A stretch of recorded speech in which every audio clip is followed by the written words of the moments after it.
Olá pessoal, sejam todos muito bem-vindos ao canal Alvorada Espiritual. Nós hoje vamos estar dando continuidade ao livro 2 do Livro dos Espíritos, que trata justamente dos espíritos, tá? E vou pedindo para vocês se inscreverem no canal, ativar o sininho para receber todas as notificações quando tiver um vídeo novo e dar aquele like para ajudar o canal a trazer mais conteúdos assim para vocês. Escala espírita. Observações preliminares.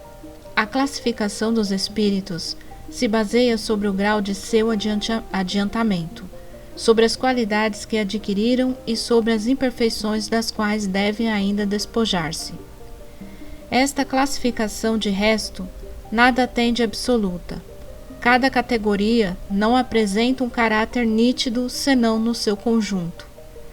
Todavia, de um grau ao outro, a transição é insensível e sobre seus limites a pequena diferença se apaga, como nos reinos da natureza, como nas cores do arco-íris ou ainda como nos diferentes períodos da vida do homem. Pode-se, pois, formar maior ou menor número de classes, segundo o ponto de vista sobre o qual se considera a questão. Ocorre o mesmo que em todos os sistemas de classificações científicas. Esses sistemas podem ser mais ou menos completos, mais ou menos racionais, mais ou menos cômodos para a inteligência. Mas, quaisquer que sejam, não mudam em nada as bases da ciência. Os espíritos interrogados sobre essa questão podem, pois, ter divergido sobre o número de categorias, sem que isso tenha consequências. Alguns se armaram dessa contradição aparente, sem refletirem que os espíritos não ligam nenhuma importância ao que é puramente convencional. Para eles, o pensamento é tudo. Deixam para nós a forma, a escolha dos termos, as classificações, numa palavra, os sistemas.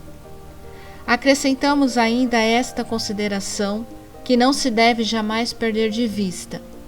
É que entre os espíritos, do mesmo modo que entre os homens, há os muito ignorantes, não sendo demais se colocar em guarda contra a tendência a crer que todos devem tudo saber porque são espíritos. Toda classificação exige método, análise e conhecimento profundo do assunto. Ora, no mundo dos espíritos, aqueles que têm conhecimentos limitados são, como neste mundo, os ignorantes, os inaptos a abranger um conjunto, a formular um sistema. Não conhecem ou não compreendem, senão imperfeitamente, uma classificação qualquer. Para eles, todos os espíritos que lhes são superiores são da primeira ordem, sem que possam apreciar as diferenças de saber, de capacidade e de moralidade que os distinguem. Como entre nós um homem rude em relação aos homens civilizados. Aqueles mesmos que estão aptos podem variar nos detalhes segundo o seu ponto de vista.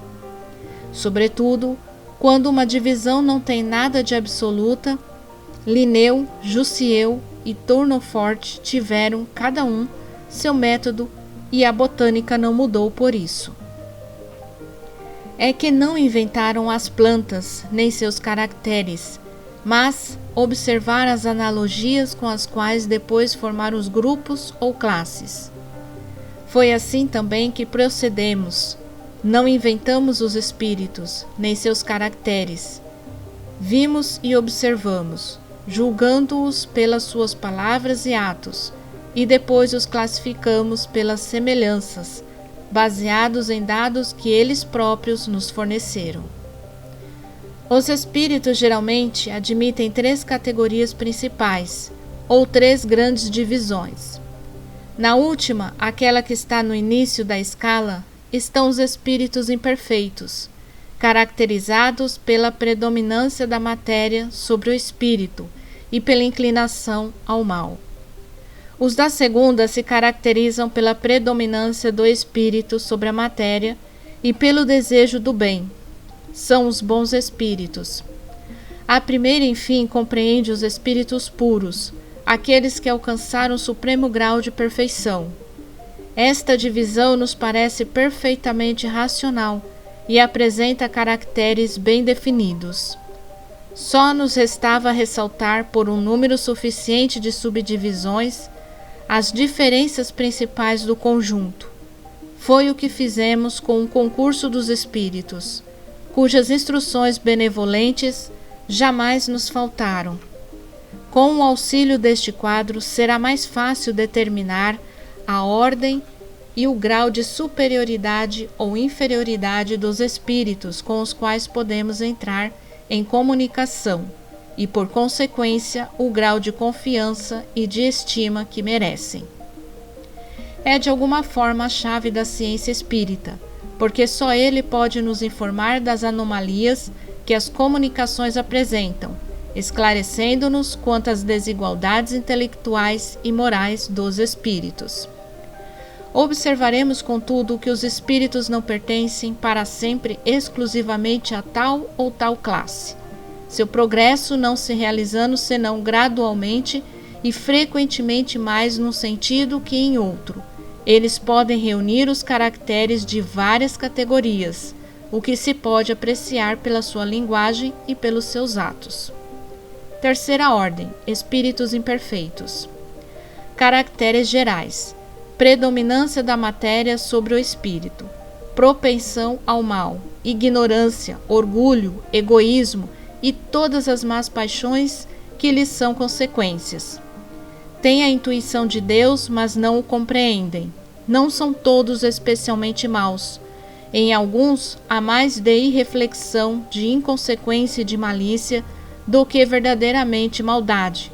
Uns não fazem o bem, nem o mal. Porém, só pelo fato de não fazer o bem, denotam a sua inferioridade. Outros, ao contrário, comprazem-se no mal e ficam satisfeitos quando encontram oportunidade de fazê-lo. Eles podem aliar a maldade e a malícia à inteligência, mas qualquer que seja seu desenvolvimento intelectual, suas ideias são pouco elevadas e seus sentimentos mais ou menos inferiores. Os seus conhecimentos sobre as coisas do mundo espírita são limitados, e o pouco que sabem se confunde com as ideias e os preconceitos da vida corpórea.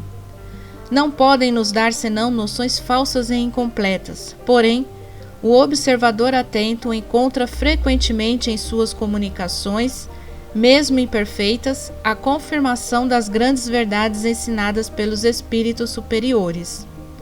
O seu caráter se revela pela sua linguagem.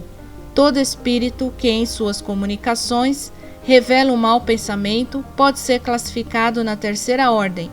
Por conseguinte, todo mau pensamento que nos é sugerido provém de um espírito dessa ordem.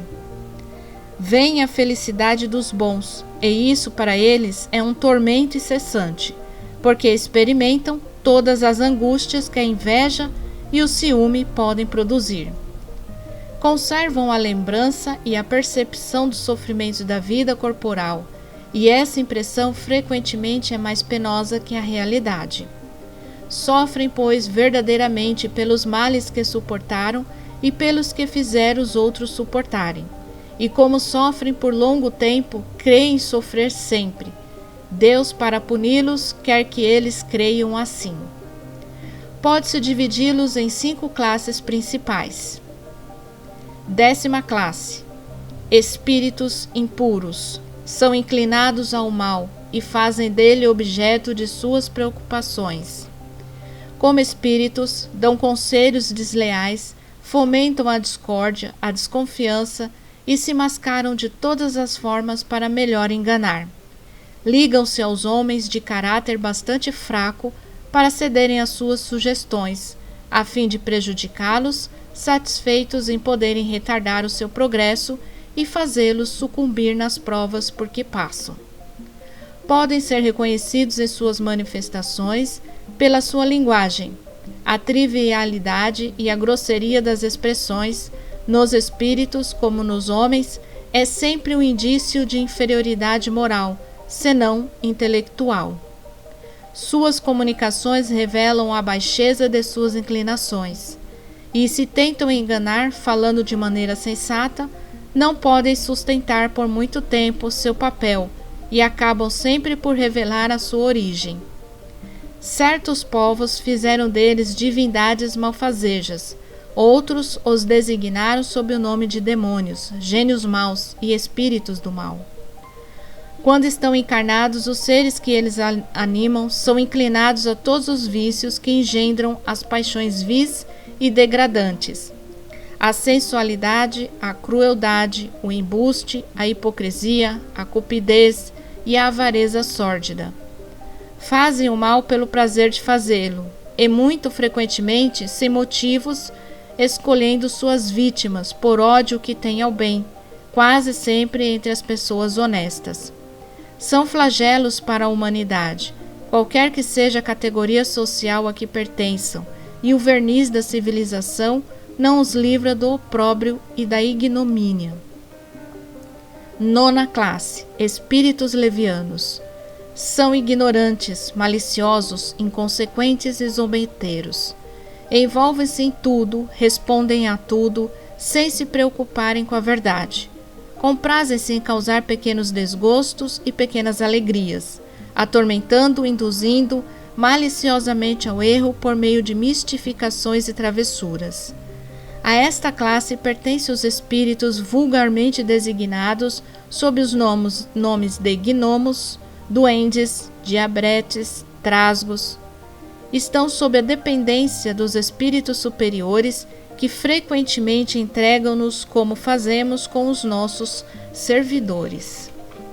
Nas suas comunicações com os homens, a sua linguagem é algumas vezes espiritual e engraçada, mas quase sempre sem conteúdo. Comprazem os defeitos e o ridículo humanos, exprimindo-os em tiradas mordazes e satíricas. Se usam nomes supostos, é mais por malícia do que por maldade. 8ª classe: espíritos pseudo-sábios. Seus conhecimentos são bastante amplos, mas creem saber mais do que realmente sabem. Tendo algumas vezes progredido em diversos pontos de vista, sua linguagem tem um caráter sério que pode iludir sobre as suas capacidades e a sua iluminação interior. Em geral, porém, isso não passa de um reflexo dos preconceitos e ideias sistemáticas da vida terrena. É uma mistura de algumas verdades ao lado dos erros mais absurdos, nos quais se percebe a presunção, o orgulho, a inveja e a obstinação dos quais não puderam se despir. 7ª classe: espíritos neutros. Não são nem muito bons para fazerem o bem, nem muito maus para fazerem o mal, inclinando-se tanto para um como para outro, e não se elevam acima da condição vulgar da humanidade, tanto pelo moral como pela inteligência. Apegam-se às coisas deste mundo, cujas alegrias grosseiras não têm mais. 6ª classe: espíritos batedores e perturbadores. Estes espíritos não formam, propriamente falando, uma classe distinta pelas suas qualidades pessoais, podendo pertencer a todas as classes da terceira ordem. Manifestam frequentemente sua presença por meio de efeitos sensíveis e físicos, tais como pancadas, o movimento e o deslocamento anormal dos corpos sólidos, a agitação do ar, etc. Parecem ser mais que os outros agarrados à matéria. Os agentes principais das perturbações dos elementos do globo, quer atuem sobre o ar, a água, o fogo, os corpos duros ou nas entranhas da terra. Reconhece-se que esses fenômenos não são devidos a uma causa fortuita e física, quando têm um caráter intencional e inteligente. Todos os espíritos podem produzir esses fenômenos, mas os espíritos elevados os deixam em geral como atribuições dos espíritos subalternos, mais aptos às coisas materiais do que às coisas inteligentes. Quando julgam que as manifestações desse gênero são úteis, servem-se desses espíritos como seus auxiliares.